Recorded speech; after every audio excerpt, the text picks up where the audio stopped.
Hey, welcome to Grammar one more time. Today I'm going to talk about the importance of listening to English podcasts and audiobooks. Watch the video until the end. When I first started learning English, I found myself facing a problem that many English learners experience, struggling to understand spoken English. It wasn't that I didn't know vocabulary or grammar. I had studied hard, practiced a lot, and even worked with textbooks. But when it came to listening to real-life conversations, I was lost. I couldn't keep up with fast speech, and the sentences sounded like a blur. Words would come and go so quickly that I couldn't catch them all, and this made me feel frustrated and unsure of my progress. It wasn't just about vocabulary or grammar. It was about getting used to how people actually speak, how English sounds when it's used in the real world. It was hard to comprehend. Have you ever experienced something like this?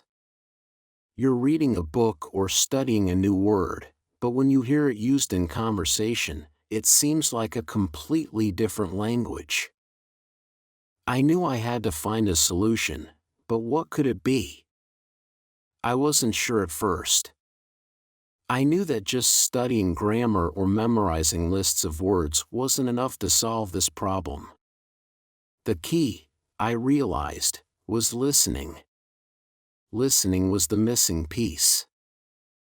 You see, when we were babies, we didn't learn to speak by studying grammar books or memorizing words. We learned by listening to the people around us.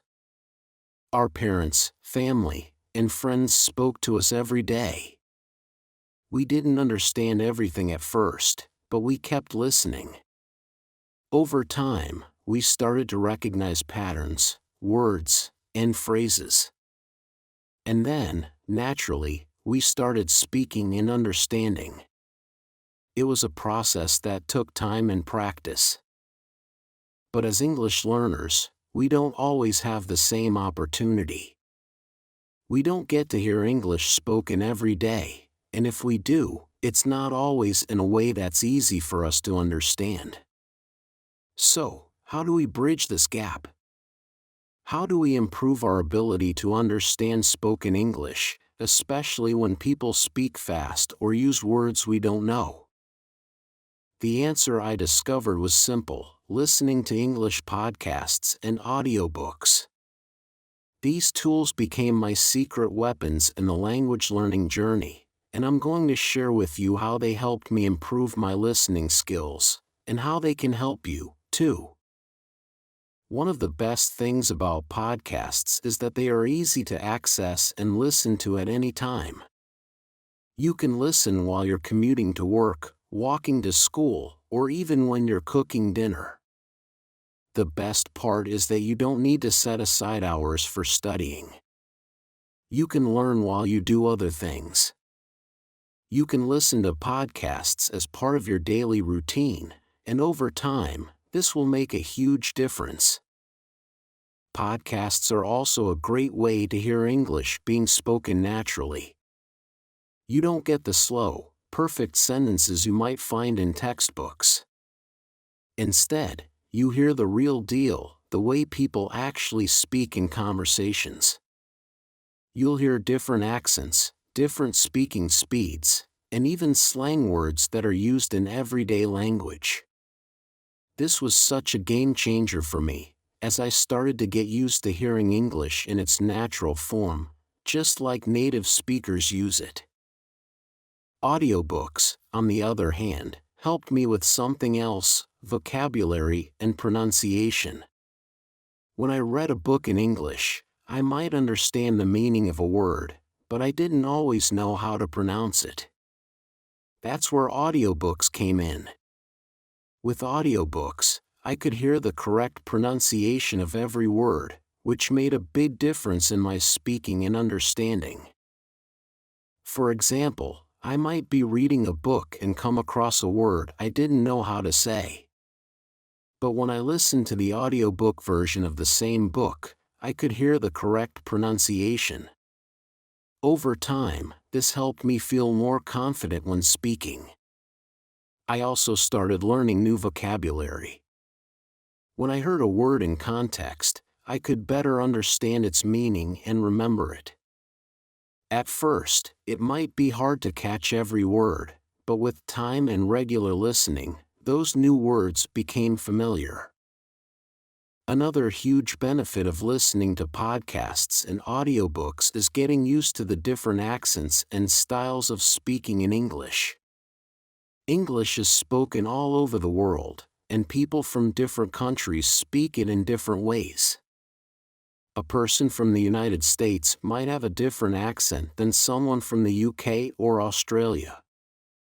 This variety can be confusing when you're first learning, but the more you listen to podcasts and audiobooks, the more you get used to these accents.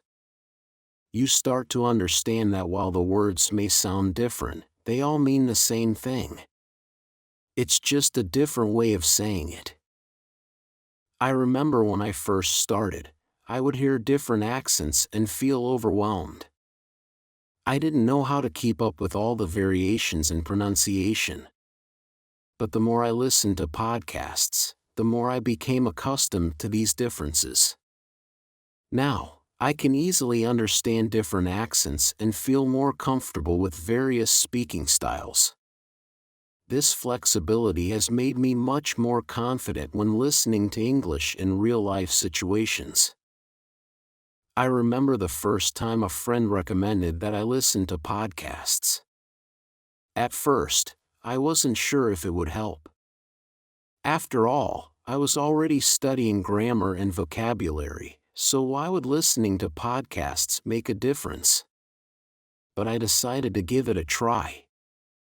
I started listening to podcasts during my daily commute, and at first, it was really tough. I couldn't catch all the words, and it felt like I wasn't making any progress. But I didn't give up. I kept listening, day after day. After a few weeks, something amazing started happening. I started to understand more. I didn't get everything, but I could pick out words and phrases I recognized. I could understand the main idea of the podcast, even if I didn't know every single word. That was when I realized that the key wasn't understanding every word, it was about understanding the main message and the context. And the more I listened, the better I became at understanding the spoken language. Audiobooks helped me in a similar way. I started listening to stories in English, and I could hear how the words were pronounced. I also picked up new expressions and phrases that I hadn't learned in my textbooks. It wasn't just about memorizing vocabulary, it was about hearing English used in real conversations and understanding how the language worked in different contexts. If you want to improve your listening skills, the most important thing is to make listening a regular part of your daily routine. Don't try to make it a big, stressful task. Just listen for a few minutes each day, and you'll start to see progress. Over time, your listening skills will improve, and you'll feel more confident understanding spoken English. I also recommend choosing podcasts and audiobooks that interest you. If you enjoy a particular topic, like sports, travel, or movies, find podcasts or audiobooks about those subjects. Listening to things that excite you will make learning much more enjoyable. And when you enjoy what you're listening to, you'll stay motivated and want to continue. So, if you're struggling with understanding spoken English, don't worry. It's a normal part of the learning process. Just keep listening. Find podcasts, find audiobooks, and listen to them every day. Over time, you'll get better. Your listening skills will improve, and you'll feel more comfortable speaking and understanding English. Remember, learning English is a journey, and it takes time. But with the right tools, Like podcasts and audiobooks, you can make the process easier and more enjoyable. So, press play, start listening, and keep going. Your journey to better English starts now. Keep practicing, keep learning, and most importantly, have fun with it. Thank you for watching, and don't forget to subscribe for more.